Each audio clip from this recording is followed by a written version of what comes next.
So Jalen Hurts leads his team to Super Bowl victory over the Kansas City Chiefs, and Jalen Hurts wins the Super Bowl MVP. He went 17 to 22 for 221 yards, 2 touchdowns, 1 interception, and he also had 11 carries for 72 yards and a tush-push touchdown. Let's go ahead and break down some of the key plays where Jalen Hurts was able to have some success. So early in the game here, they get a trips right with a single receiver who is A.J. Brown to the left. Back is offset into the boundary. And this was early in the game where he hits that big touchdown pass that was called back, but down to the 1 yard line. Jalen Hurts starts to see what he thinks is pressure. So you're going to see him check out of this play, and it's just to like a quick game concept. He knows he has press coverage man on the top of the screen. So at post-snap, he's got to identify, does the free safety back off into a second half coverage, or does he play anything underneath? So as we snap this ball and play this slowly, as you can see, post-snap, the safety instantly comes down. He's flat foot. Jalen Hurts knows that he's got one-on-one coverage and he's going to take his shot. The receiver does a great job of creating separation, and Jalen Hurts is able to put that ball on the money. If it was led just a little bit more, we are definitely talking about a touchdown, but you can't be too nitpicky. He's able to put that ball exactly where his receiver needs to be, and he's able to get a big gain. And then, of course, we all know what happened after that. You can see right there, Jalen Hurts is touching his helmet. That's some sort of universal signal of a kill, a little check call to where it probably just audible this play to a little quick game concept. He liked his matchup on the outside. Really good job in the pocket for the offensive line. And you cannot get pressure on the quarterback when you throw this ball less than 3 seconds. And he puts this ball exactly on the money. And then, of course, the tush push comes into play, and Jalen Hurts is able to pick up the first touchdown of the night. I mean, how many of you guys bet that Jalen Hurts was going to get the first touchdown or at least one rushing touchdown? Pretty simple. So just a little bit later, this definitely looks like a version of cover one man. You do have some match principles, and he's going to go with an out concept to the right. You've got a quick out, and then you've got a go ball with A.J. Brown at the bottom of your screen. Where the match concept comes into play, you see this nickel corner not pressing, but he's outside leverage of the slot. If this slot breaks in, it's going to be more of the backer's responsibility. Anything breaking out or vertical will be that nickel corner.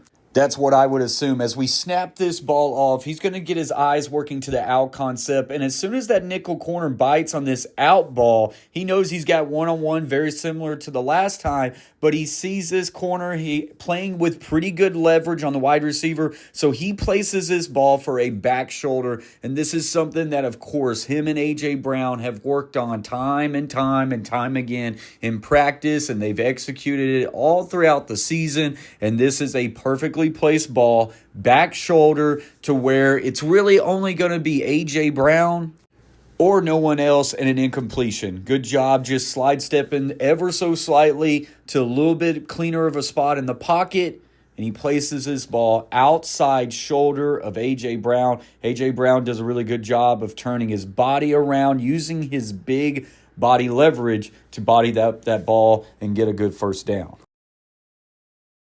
On this next one, the Chiefs go with a 4-man pressure with cover 2 man, and this edge gets off. The left tackle gets beat, but Jalen Hurts is able to feel that pressure, step up in the pocket, and because it's man coverage, now you get defenders turning their back away from the quarterback. Jalen Hurts is able to feel that man coverage, and once you step up in the pocket, if you lose contain as a defense, that is always not a good sign for defenses with quarterbacks who can run the football. Jalen Hurts is able to feel this and step up in the pocket and make them pay. 9 times out of 10 with rushing quarterbacks, it's always good to have some sort of spy, especially when you are in man coverage. Watch here, get really good pressure, but Jalen Hurts is able to step up.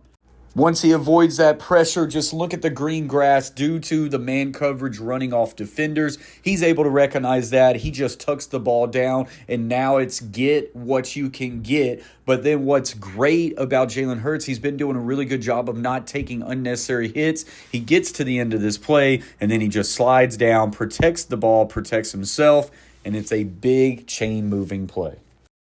Guys, real quick, if you're enjoying this content and gaining any sort of value and you've yet to subscribe to the Coach Plays, hit that subscribe button right now. It's free. Join this team, join this community, and we're going to be breaking down NFL draft prospects very soon. So go ahead and hit that button. So right here, very similar to the last play, you get trips left, solo receiver on the right. Defense for the Chiefs, one high safety. So that could be cover one, cover three, things like that. But post-snap, they're going to roll to a two-high safety shell, and they're going to play a version of cover two. But the Chiefs do send five-man pressure, and once again, the integrity of the pocket opens up in the middle. Backers are dropping to their hook curl, and there's just too much open grass. Watch as Jalen Hurts climbs up in the pocket. He sees open grass, and he's just going to tuck in and take exactly what he can get. The sea parts, and Jalen Hurts is off to the races once again. Be able to see it even better as it develops. So you've got the nose tackle right there, but the offensive line is doing a really good job of shedding everybody off to the outside. That nose, for whatever reason, starts to widen out with Saquon Barkley, and that was a massive mistake. That nose ain't catching Saquon Barkley. I don't understand what you're doing there. But Jalen Hurts is able to make him pay and get what he can get and then get down and protect the body.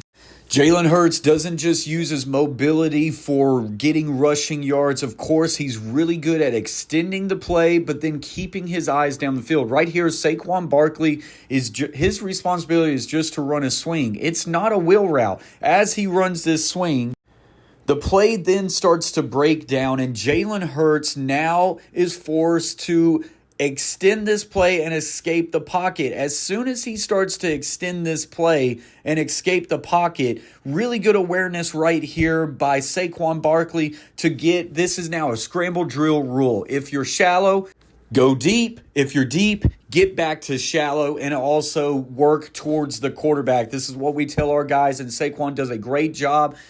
Jalen Hurts does a really good job of extending this play, not looking to just tuck the ball and get what he can get, but keep his eyes down the field. There was no immediate threat to Jalen Hurts, so he kept his eyes down the field. And of course, if he's able to hit Saquon Barkley even more in stride on this play, now we're talking about another big-time touchdown. But he just threw this one a little bit too much behind, but when he's that wide open, you're just looking to make sure that this is a completed ball for a massive gain. And it was just that. Really good job that ball's on the spot. That wasn't too far behind. And that's a running back trying to catch a pass.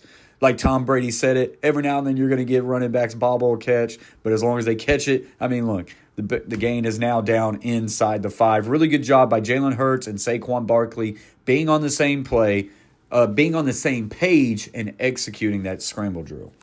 Okay, so on this one, I'm a little bit confused with the tactic that the Chiefs go with. It kind of at one point looks like it's cover 2 man, but the safety, for whatever reason, takes this tight end on an out-breaking route. So it could be more or less cover 1 man with a bracket to A.J. Brown. It could very well be that. If that's the case, and if you're playing like a cover 0 or a cover 1 man, it normally comes with pressure. But in this instant, they only send 4-man pressure. And when you're bracketing one receiver, you normally leave the other receiver on an island. And Devontae Smith is running a post route right here with no safety help. He gets a great release on this corner, makes him look silly. And this is just a bucket of ocean for Jalen Hurts to place this ball out in front where Devontae Smith is able to run and chase it down. And it's a big time touchdown throw, which really just sealed every fate that the Kansas City Chiefs had in this second half. Can just look at the pocket movement right here. They go with a play action split zone type of fake. those backers, no one's really blitzing. There's only a 4-man pressure right there. And you allow that much time for Jalen Hurts and you put a wide receiver on an island. Devontae Smith is no slouch, and he is able to make them pay right here. Congrats to Jalen Hurts on winning his first Super Bowl and, kind of righting his wrong from the previous Super Bowl loss that they had versus the Kansas City Chiefs. Me personally, I felt like Cooper DeJean or a Josh Sweat was viable options for the Super Bowl MVP award. But Jalen Hurts, 2 passing touchdowns, 1 rushing touchdown, rushed for 72 yards, threw for over 200, is the quarterback of the team. Let him. He deserves it too. Congrats to the Philadelphia Eagles on winning the Super Bowl and ending the run of the Kansas City Chiefs. As always, guys, stay humble, stay kind. Peace.